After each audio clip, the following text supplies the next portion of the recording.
జనం కొరకు జనం చేత జనమే నిర్మించిన సేన జనసేన జనసేన జనం కొరకు జనం చేత జనమే నిర్మించిన సేన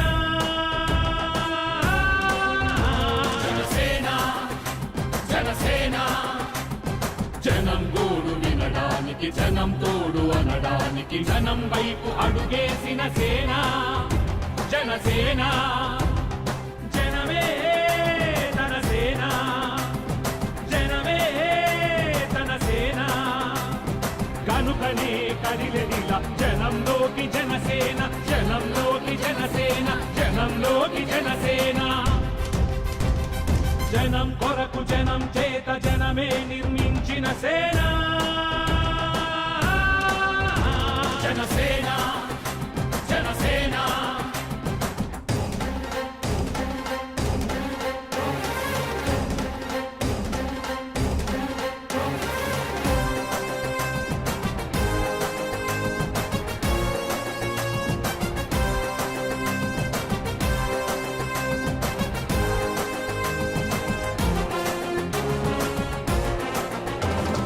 సమస్యని గుర్తించి సమస్యకై చర్చించి సమస్యపై సమర పేరి మోగించిన సేన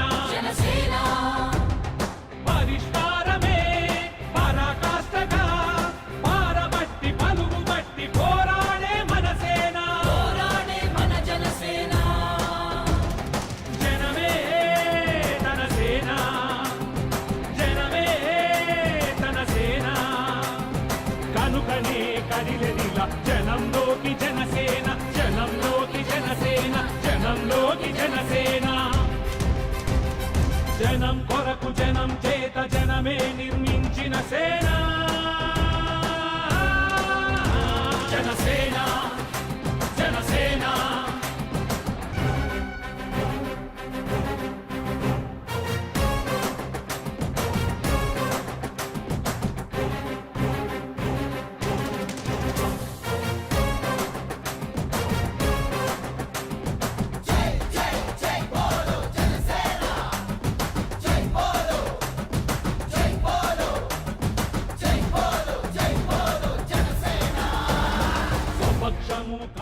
అయితే మొత్తం చూడాలి సార్. మా ఇంటి మీద డౌట్ ఉంది సార్.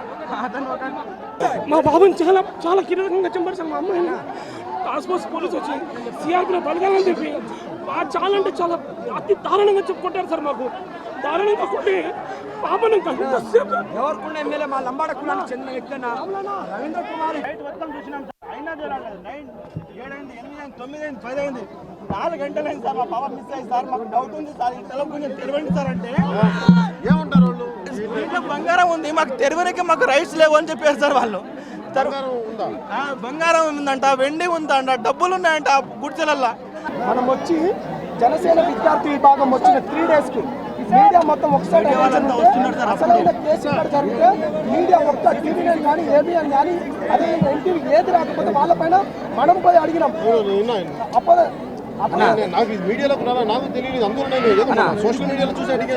జనసేన విద్యార్థి విభాగం ఆ రోజు రాత్రి నుంచి కొట్లాడితే మీడియా వచ్చింది. టీవీ9 ఏబిఎన్ మిగతా మీడియాలు వచ్చి ప్రతి ఒక్క మినిస్టర్లు అక్కడ నుంచి సీతక్క 3 రోజుల నుంచి రాలే. 4వ రోజు సీతక్క వచ్చింది. రేవంత్ రెడ్డి 4వ రోజు వచ్చిండు. కోమటిరెడ్డి వెంకటరెడ్డి కూడా 4వ రోజు 5వ రోజు ఇప్పుడు వస్తుండ్రు. జనసేన విద్యార్థి విభాగం వచ్చి ఇక్కడ కొట్లాడితే కానీ ఇక్కడ న్యాయం జరగదు. అంటే సంపత్ అది నువ్వు చేయడం వల్ల వచ్చిందని నేను ఫస్ట్ వీర మహిళా విభాగం చూసా. తర్వాత నేను అప్పుడు అడిగాను ఏం జరిగిందంటే మొత్తం నువ్వు చెప్పారు. ప్రభుత్వం నుంచి ఏం డిమాండ్ చేయట్లేదు సార్. మాకు డబుల్ బెడ్రూమ్ ఇల్లు వద్దు, ప్రభుత్వం డబ్బు వద్దు, మీ బలగం వద్దు, మీ యంత్రాంగం వద్దు, మాకు సపోర్ట్ ఏమొద్దు, మీ 3 ఎకరాల భూమి వద్దు సార్. మా చైత్రను ఎలా చేసిర్రో ఆ నిందితుడిని అలానే చేయాలి సార్. రోడ్డు మీద లేదా ఎన్కౌంటర్ చేయాలి సార్. అప్పుడే మాకు న్యాయం. మీరు బంగారాలు ఇవ్వండి, మీరు కోట్లు ఇవ్వండి, లక్షల కోట్లు ఇవ్వండి సార్. మాకు అవసరం లేదు సార్. బెడ్రూమ్ వద్దు, నాకు డబ్బులు వద్దు, నాకు భూమి వద్దు, ఏం వద్దు, నా రెక్కల కష్టమే నాకు చాలు. ఆయన ఎట్లా కిరతంగా చంపిండు ఆయనకు తెచ్చి చంపాలి, అది మేము సార్. ఇప్పటివరకు ఇప్పుడు కలిసివేసే సంఘటన ఇది. ఒక 6 ఏళ్ల చిన్నారి చరిత్రని చెప్పుకోలేని విధంగా, సభ్య సమాజంలో మనం మాట్లాడుకోలేని విధంగా విడిపోయిన బిడ్డ కనిపించలేదు. కానీ వాళ్ళ సందేహం వచ్చి వాళ్ళ బిడ్డ చెప్పేది ఒక సందేహం ఉంది వీటి మీద చూడండి, మరి సరైన సకాలంలో చర్యలు తీసుకునే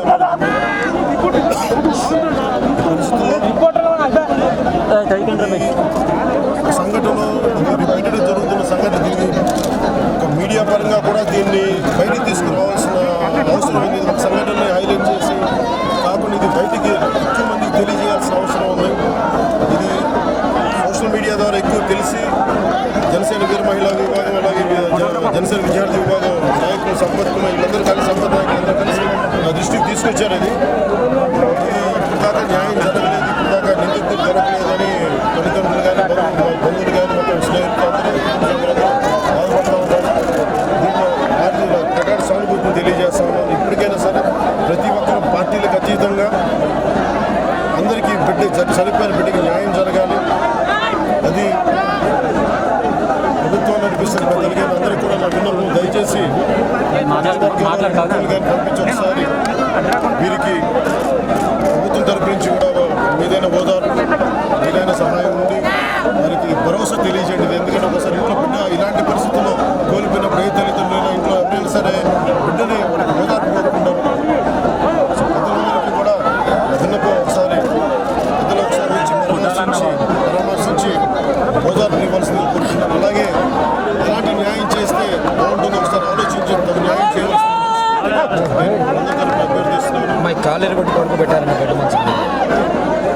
సో ఇలాంటి పోలీస్ శాఖ వారికి కూడా పోలీస్ అధికారులకు బిడ్డను కోల్పోయిన పరిస్థితుల్లో ఉన్నారు. కొంత ఉద్వేగాలు ఎక్కువ ఉంటాయి.